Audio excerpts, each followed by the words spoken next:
What's up, everybody? Welcome. Now, today, this is going to be the most important section, right? So we're going to talk about risk management. Now, a lot of you guys already know about risk management. A lot of you guys already know how to manage risk, what sort of risk you're going to use, what sort of if that's going to be, you're going to use a static risk, dynamic risk, where you're going to put your stop loss and stuff like that. So we're going to go over all of that. Now, before we start, this section is going to be divided into three parts. The first part is going to be about different types of risk or different types of stop losses that you want to use. The first one is always going to be the static risk. The second one is going to be the dynamic risk, right? So these are very important, static risk and dynamic risk. Now, the second part is going to be about where exactly to put your stop losses and how you can use static risk and dynamic risk in actually putting your stop losses, right? So let's say you're going to have a stop loss, and now you have to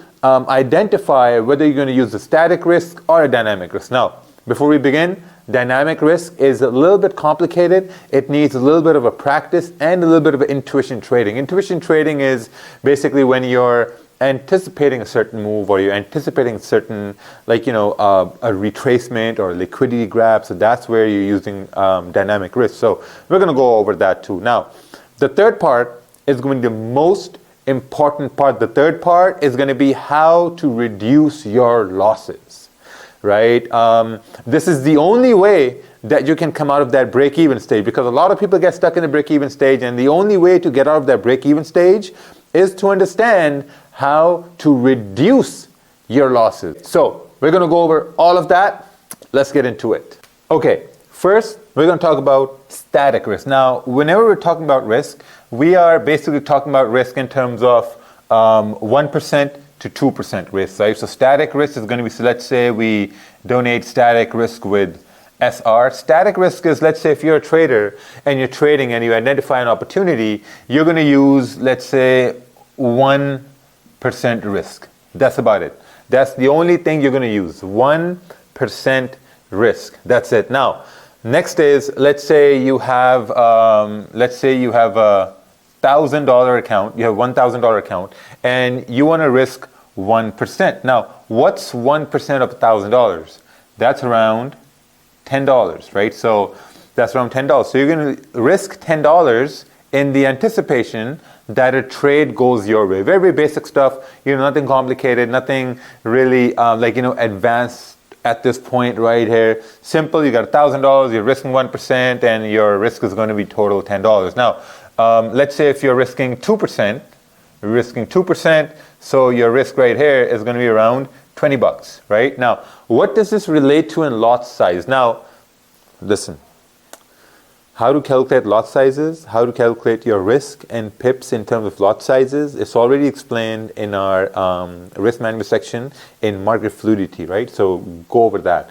This one right here, we're going to keep it very simple, and we're going to go over dynamic risk. Now, static risk, let's say you have a candle, and the candle is pushing bullish at this point, and let's say we're at support, and you want to take a buy at this point, right? So if you take a buy, you can take a buy right over here. You got your little buy over here, and next candle goes up. Your total risk at this point was, let's say, 1%, right? So you took one position.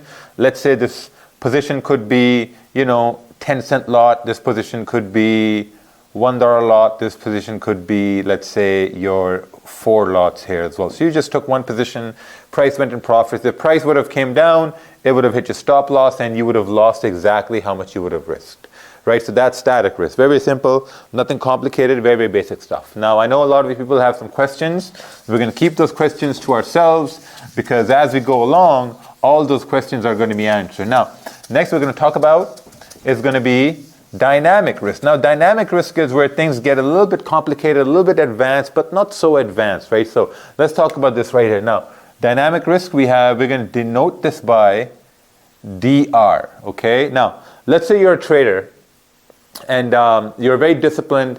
You don't want to risk a whole lot of money at this point. You're very, very risk averse at this point. So let's say you're going to go with the total risk that you're going to use is going to be 1%, right? Let's say your total risk is going to be 1%. If your total risk is 1%, and you don't want to execute this whole 1%, it's always a good idea to break this down into 2 positions, 3 positions, 4 positions, right? So sometimes what guys do is they'll break this down to 0.5% risk, 0.5 and 0.5, right? Now you got your 2 positions. 1 position you can enter first, 2nd position you can enter later. Now, sometimes when you enter the 1st position and now you want to wait to enter the 2nd position, price may already move. When price already moves, you're only stuck with just 1 position and you had no opportunity to add that next position. Now, that has sometimes happened to me as well, right? If I would say a price has to go down and I would take a sell, and then I would say that I'm going to enter another sell as price retraces. Instead of retracing, price just continues moving and I'm just left with just 1 position. That's very, very normal. That comes with using dynamic risk. Now, for example, let's say we have a 2 lot, right? Let's say your total risk, based on your stop loss, based on your, the amount that you're willing to risk, you're going to use 2 lots at this point. Now, instead of using 2 lots, I think it's going to be a good idea to maybe break this down into 2 1 lots. Wouldn't that make sense? Like if you're on a setup which you're not unsure about or which you're not sure about, you may want to break down your 2 lot into 2 1 lots. Or sometimes, we get a setup which is risky. Let's say if you're not that confident in a setup, and you may want to break this down into 4 positions, and that may be 4 0.5 lots. You have 0.5 and you have 0.5. You have 4 0.5 lots. You may break down positions in 4 0.5 lots, and that's what's going to constitute dynamic risk. Now, to break it all down, static risk is where you are using your complete risk, right? And always remember, whenever you're using static risk, you have to manage risk. So we're going to talk about managing risk in the 3rd section of this virtual class. You have to manage risk if you're using static risk. If you're using dynamic risk, you're basically managing risk even before when you're taking the trade, right? So that's the difference. Dynamic risk is where you break down your full risk into multiple positions. Static risk is where you're using the entire 1 risk. Let's say this is 1%. Static risk is where you're using your complete 1%. Okay? Very basic stuff, nothing complicated.